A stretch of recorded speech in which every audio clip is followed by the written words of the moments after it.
Give me your strength and show me your weakness. We're in this together now. We're in this together now. What's up? Yes, may gala na naman kami ni jowa ko. I mean, asawa ko pala. So guys, we're going to Ion Orchard and it is a shopping mall. One of the good shopping mall, one of the luxury shopping mall here in Singapore. And do you know what guys? I don't know anong meron sa mga utak ng government nila dito, pero sobrang napakatalino kasi, you know what? One fact about Ion Orchard is it is next to Orchard MRT station. Kung hindi naman nasa airport nila yung shopping mall, nasa station. So super grabe yung ano nila, yung takbo ng utak ng government nila, sobrang talino kasi yung mga shopping malls talagang dinadagsa sila kasi doon nila binibuild mismo sa maraming tao. Like palaging maraming tao. So, yung mga consumers, come and buy lang, anytime, anywhere. So, Ion Orchard, guys, it's formerly known as the Orchard Thorn Development or Orchard Thorn Site. It's a shopping mall in Singapore and it is next to Orchard MRT station as well. So, mag-shopping ka lang, pwede kang pumunta sa MRT, tapos mo sa MRT, pwede ka rin mag-shopping, mag-sightsee ng shopping mo, ng mga shopping because you know what guys, Orchard Mall, it is all the luxury brands are here in Orchard Mall. At dito din yung naganap na parang Victoria's Secret, opening up ng one of the Victoria's Secret branch. So dito yun sa Ion Orchard and hindi lang Ion Orchard yung pinaka-popular na destination here pagdating sa must-visit attraction dito sa Singapore because it is also not just one but a lot of shopping malls here in Singapore are all must-visit attraction. Number one na dyan yung sa airport pa lang. Yung airport, akala mo siya airport lang. Hindi mo alam may forest, may shopping mall. Para siyang maze, guys. I swear. Pag pumunta kayo, hindi nyo alam kung saan yung exit. Kung saan. Kasi marami talaga. Parang papalibot-libutin ka lang. Maze talaga siya.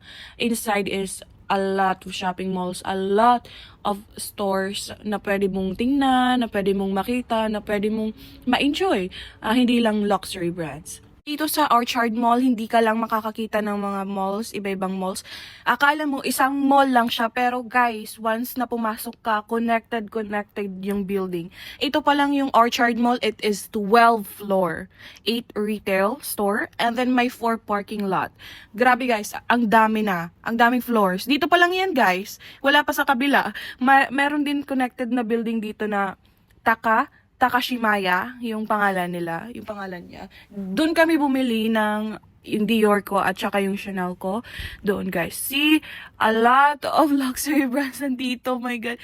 May Hermes pa dito guys. Lahat ng luxury na gustong makita or gusto mong ma-sightseeing, andito lahat. Kompleto, Ricardo's. Wala ka talagang hindi makikita dito na, ay, hindi ko nakita yung ganito. Lahat andito siya guys.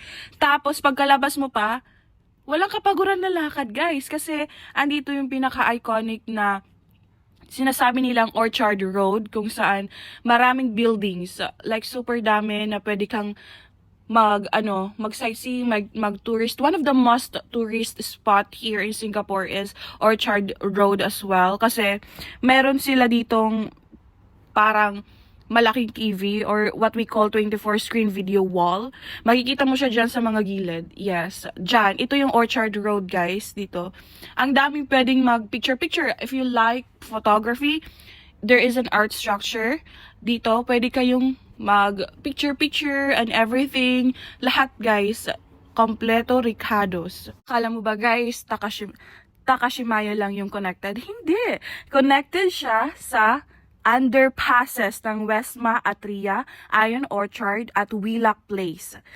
Tapos, andito din yung Isetan and Lucky Plaza. Lucky Plaza is very well known guys here in Singapore kasi maraming Pinay dyan. Maraming Pinay, andyan sila lahat. Makikita mo sila. Marami akong nakitang mga Pinoy dyan. Super masaya ako kasi, finally, andito lang pala yung mga Pinoy. Guys, after work, doon sila talaga sa Lucky Plaza tumatambay kasi marami din doon ng mga bench, like para siyang hindi siyang parang park pero andun tumatambay kasi siya, marami ding mga stores. Tapos may mga food court, ganun andun lahat, guys. Super. Tapos may mga doon, yung mga empleyado doon is mga Pinoy. Yes, guys, Lucky Plaza is a spot for Pinoy. Maraming nagtatrabahong mga Pinoy at Pinay dyan. Marami akong nakita. Oh my God, hello guys, if ever. Anyway, yeah, so sobrang masaya ako, hindi naman halata. So ito, nagpicture-picture kami dyan. Sobrang ganda. Ito yung Orchard Mall. Yung underpasses dyan, kadumadaan papunta sa mga connected stores or kabilang buildings. Dito talaga ako unang napagod, guys. At dito ako unang nasanay sa lakaran kasi grabe ang dami.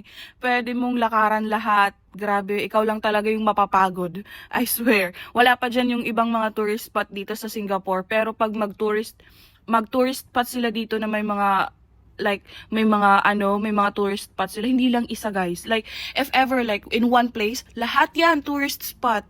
Tapos ito, guys, papunta kami dun sa may famous sa TikTok. Nakita ko maraming ganun eh. Ito, guys, artwork yan. Pwede kayo mag-picture-picture dyan. If you love art, if you love photography, mag-picture-picture kayo dyan.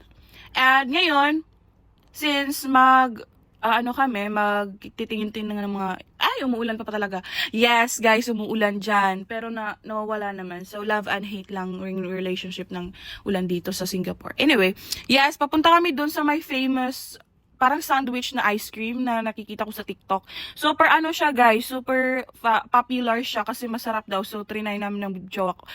Husband ko. Trinay namin siya.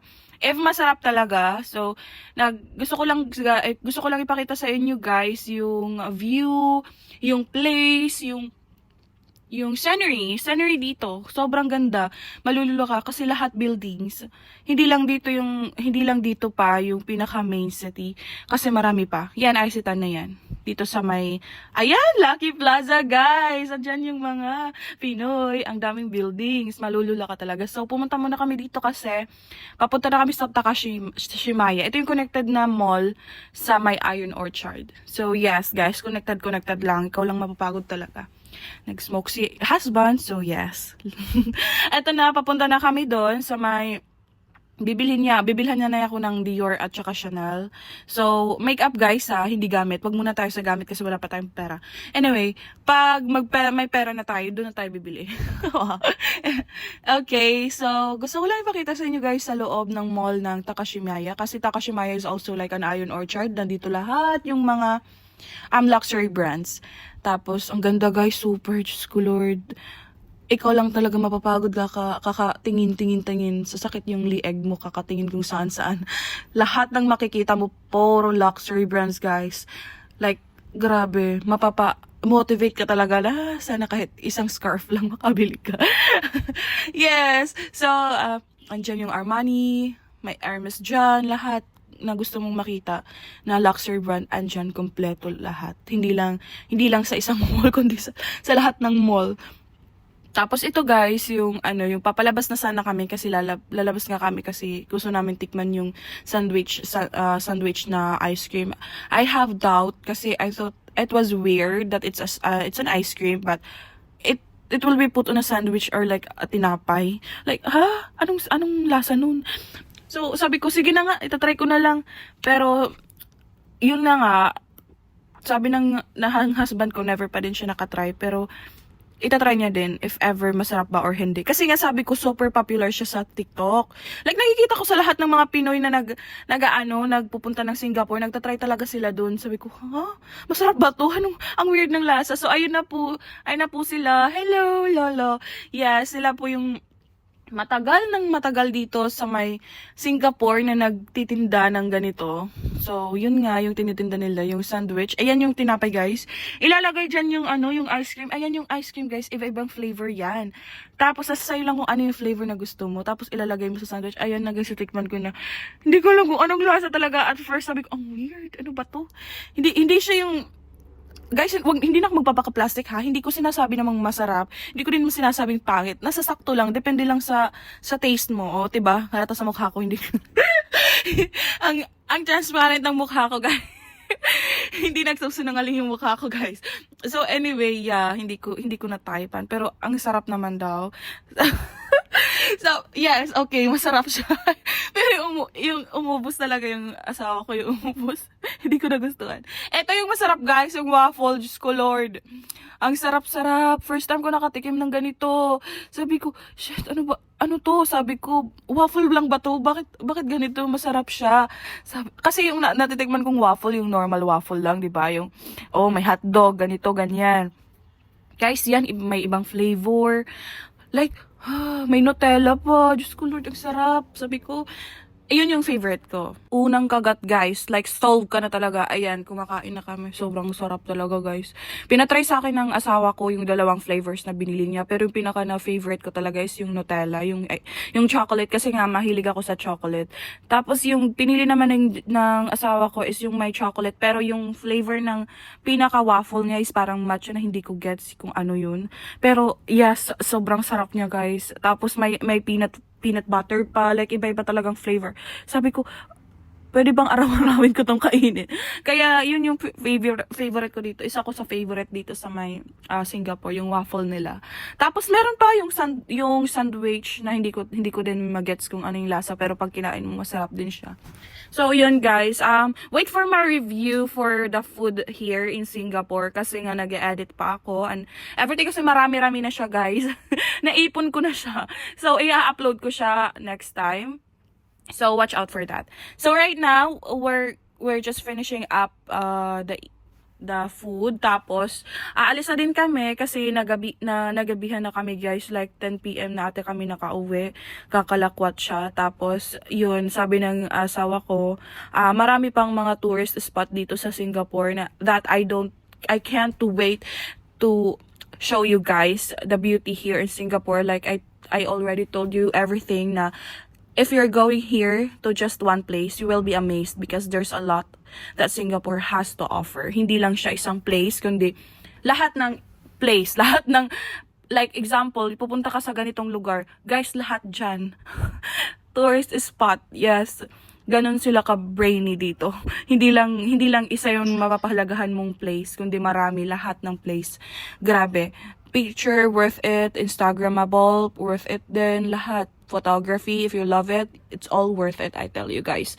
So if you're going to visit one country, I highly recommend you. I'm not being biased. I highly recommend you Singapore because like what I've told you, you will be amazed because if you see if you think you have already seen enough already about it, you will be amazed that there is a lot more. So yun guys, I'm so happy to share this vlog na I hope you enjoy and I hope you see more here, and I can't wait to show you guys all the places that is very beautiful here in Singapore. So I can't wait. And one more thing guys, thank you so much for watching my video and keep on posted because I will keep posting videos regarding Singapore, and I wanted to share you the place itself, the culture, the tradition here, the beauty and everything. I can't wait to let you guys know and share it to you. So please subscribe to my channel. I will put the link on the video here, and I hope you will watch my videos as well. And please hit like and follow, subscribe the social media that I will be posting all my videos. And if ever I hit the goal that I wanted for the followers that I want, you don't know, maybe I will be giving you guys giveaway and I will pick a winner. So yes, and I hope you like it. I hope you like the video, and please subscribe to my channel. And number 2, click like and click subscribe. Follow my social media and everything, especially Facebook, my TikTok, and also my YouTube account. So that's all guys. Thank you so much for watching. This is Jazz and I hope you guys like it. See you in my next video. Love ya.